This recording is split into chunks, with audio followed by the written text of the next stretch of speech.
Hey everyone, welcome to the next episode of Outcomes. I'm your host, Barrett King, and with me today is Logan. He's actually the head of partnerships over at Teamwork, which we'll get into. Brilliant guy, tons of really interesting context and background on the partnership space. And we're going to talk about partners and marketing today. I don't want to spoil the surprise, but we're going to get into it. Should be interesting, kind of a different conversation than we usually have. So first and foremost, welcome to the show. Thanks so much, Barrett. I appreciate you having me on, man. Yeah, I'm pumped. I think I always say I'm pumped. It's my de facto response, but I'm fired up. You and I have been around each other for a while now and had a bunch of personal conversations. Certainly, you've got some really interesting thought leadership that you're doing just in general.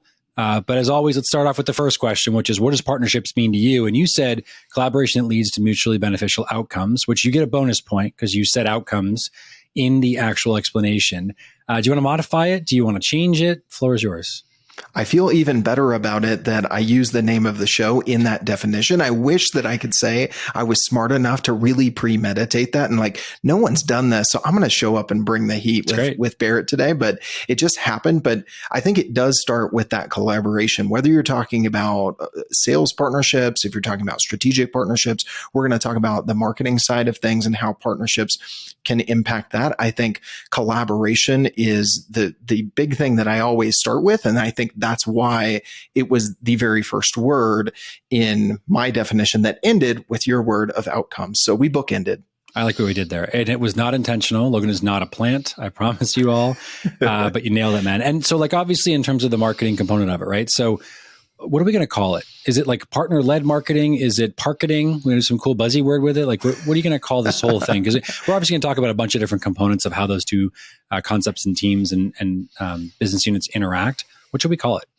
Mm-hmm. Yeah, I think that, Jared Fuller and Isaac Morehouse at Reveal and Partner Hacker, they've done a lot to evangelize this idea of partner-led everything. Partner-led sales, partner-led marketing might fit here. I like that better than parketing. I was never a fan of smarketing, although I felt like I've always been one of those sales guys who is actually a marketer at heart, or vice versa. I don't know what it is. I'm a weird mix. But they've been talking about this concept of near-bound. And I think that near-bound marketing really describes what we're going to be talking about here. And not to say that, hey, we've completely moved on from inbound, because I'm on a show hosted by a guy at HubSpot who's spent a lot of time there. I'll be at a conference by that name here in a couple of months. But I do think that the traditional playbook for inbound is changing. And I think that evolution is what I hear folks like Jared and Isaac talking about with near-bound marketing. Yeah, I like that call out because it's important to acknowledge it is an evolution. I remember even, early on in the inbound movement that folks would say, yeah, outbound is dead. You're that's a bit of an extreme comment. Outbound is cold done. Calling is dead. Yeah, cold calling outbound is dead. Yeah, I always love that, especially as a sales rep. I'm like, can we stop? Because I'm going to pick up the phone and call somebody in 5 minutes anyways. Yeah, I think the important highlight is it's an evolution. And we're, if you look at even just the way, this is such an interesting kind of sidebar, but I was reading an article the other day talking about the earliest footprints that they've found. And it's in this desert region in the United States. And they were talking about, in Europe. They're talking about how the United States, we always talk about how we've only been here for several hundred years, and that Europe obviously, and then Africa was sort of where humans originated. Anyways, long story short, and I promise this makes sense, they talked about how there was, even in these early footprints, what they believed to be a child and likely a mother. And that the way that the footprints worked, they would walk a couple feet, 10 feet, 15 feet, 20 feet, and then the kids' footprints would disappear, and they'd walk for 10 or 15 feet, and those kids' footprints would show back up again. And they'd walk for 20, 30 feet, and the kids' footprints disappear. And that pattern happened over the course of a long distance. And the person that was describing this find was saying, even in our earliest form, we were having our kids say to us, mommy, daddy, whoever that individual was, pick me up. And the moment we picked them up, they said, put me down. And we all know, if you're a parent or you've been around kids, you're listening to this right now, right? That is true today. We're 20,000 or some odd years later, still seeing that those things are present. And what's fascinating about this early imprint of humanity in the world is that, from that example, we could say that, do people really change? And so if we go really fast forward to today, and maybe that's a bit of a large example on our simple conversation. But I think a lot about that when people make statements of it's all changed, it's all different. It's not, it's an evolution. So let's talk about that. I want to hear your thoughts on outbound, inbound, nearbound. Really, it's about how buyers engage with your brand. So how do you envision then this next evolutionary stage? How do you see the way that near bound as the term's being used, the way that partners and marketing come together, how does that drive the way businesses market to and sell to, their constituents moving forward? To your point, I think some things are different and some things are the same. So I love that we're going from talking partnerships and B2B SaaS all the way to human history. Yeah.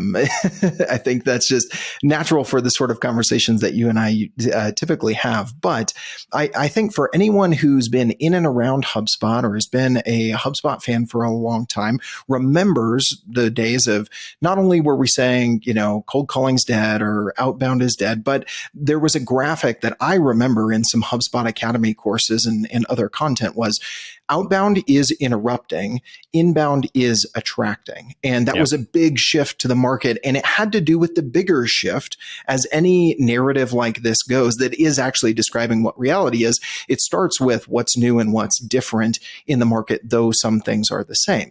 So we realized that interrupting with that megaphone with outbound wasn't as effective. Maybe it wasn't dead, to your point, but it wasn't as effective.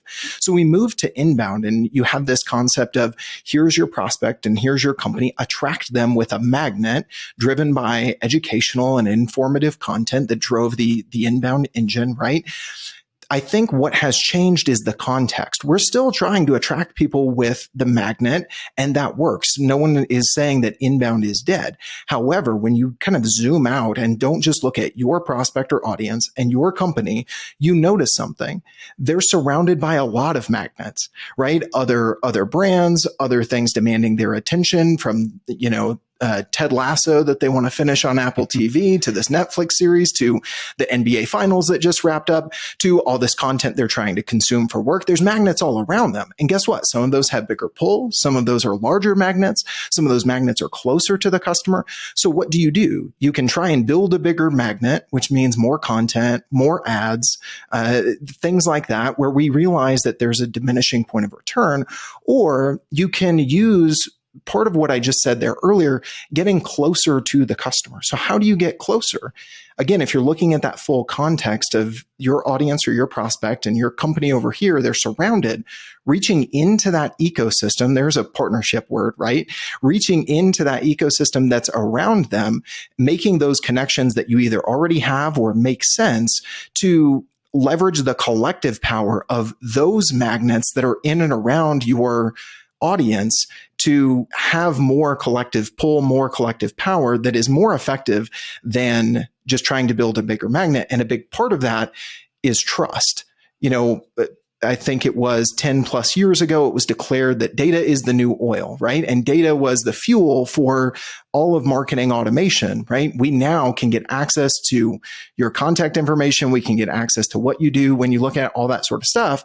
Now data has become so ubiquitous that trust has kind of replaced data as what is actually powering things. When you look at how did you hear about us, if you're asking that sort of question of your inbound prospects, oftentimes it's a person, it's a recommendation, it's a company, it's somewhere where they were recommended. And why is that? It's because they know they could get the information anywhere, but they're going to go to their points of trust in and around their network. So with this idea of partner-led or near-bound marketing, reaching into the network around your prospect and marketing together instead of just trying to market to, then you play on that reality of how much trust is factoring into the equation. So first off, there's going to be a hashtag trust is the new oil that probably has to go with this episode. It's a really nice call out, great example. And I agree with you. What's fascinating is it clicked this reminder in my head of, this is so many years ago, but at one point I got to run some sales training.